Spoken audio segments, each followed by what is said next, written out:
everybody, cheers. Happy Mimosa Monday. Today, we're going to be talking about Photoshop.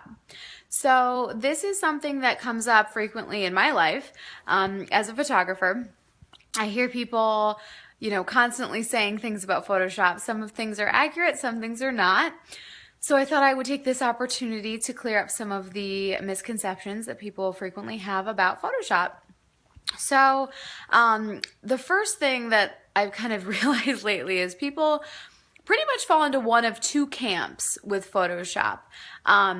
They either think that I can do absolutely anything, like, take a normal photo of them and, oh, you just Photoshopped my brother in, right? No. Number one. Number two, the other camp is, I have a client who we'll be showing photos to, and they'll go, oh, I don't like that picture. And I'll go, oh, why is that? Well, oh, I have this one piece of hair sticking out. And I'm like, oh, like we can Photoshop that out. And then people are like, oh my God, are you serious? So I think it's interesting how people have such varying levels of knowledge and understanding of how that works. So short of being able to show you a bunch of examples, I just kind of want to talk you guys through conceptually what that's about. So the way that it works, when a client comes in to see photos with us, they have just done a portrait shoot with me, they're coming in to see their pictures, and those images that they are going to see on the screen when they come in to pick out their photos have not been Photoshopped. They have been edited. So there is a piece of software called Lightroom, which is something that does what we call global adjustments. So global adjustments are adjustments that are made to the entire image. So things like exposure, making sure that it's not too bright or too dark. Things like contrast, things like saturation, so making sure that the colors look nice and really vibrant and deep colors.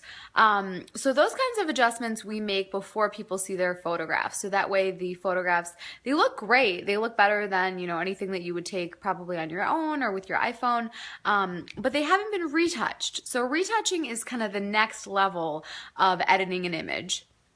And that is when you really go into the image on a localized scale. So instead of a global adjustment, now we're going in and we're photoshopping out minor things. So like, for example, if we took a photo of me like this, we might want to Photoshop out some of these lines here. Or I don't know, I just ate chocolate, so there's like probably chocolate on my face. But that would be the kind of adjustment that we would do in Photoshop, and then we would call that retouching. And so some of the common things that I think people think of when they hear about images that have been retouched, they think of it as a negative thing.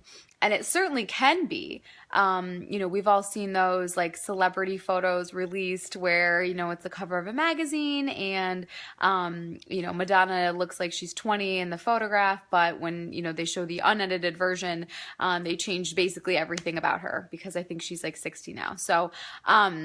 So you can do those kinds of retouching practices, but we at our studio, I don't believe in that. I think that retouching, it's a way to make an image look polished.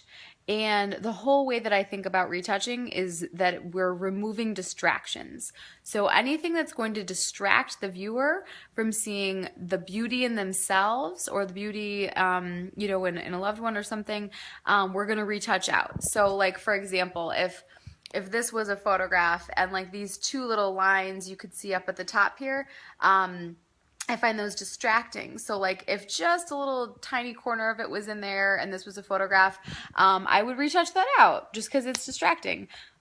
I think that the lines on someone's face, if you're, trying to look at their eyes and like maybe the lighting just caught it kind of wrong and made it look really pronounced, we might take that out.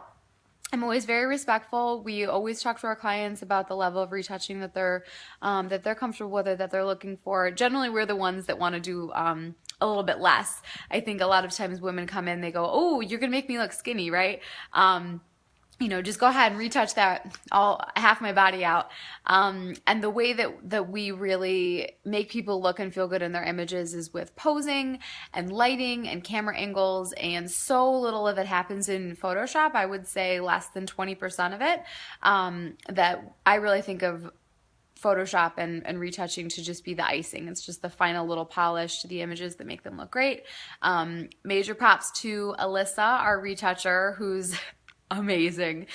She does do such a really nice job with all of our images, so thank you, Alyssa, especially for putting up with me this time of year.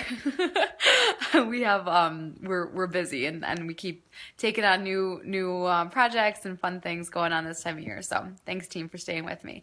Side note, so retouching, the last thing I'm going to leave you with is something that my professor, Steve Deal, back at RIT when I was a phototech student, told me about retouching, because back then, I thought, oh my gosh, like, isn't it kind of cheating to Photoshop an image at all and to, change someone's face? Shouldn't we just have them be, looking the way that they look in real life?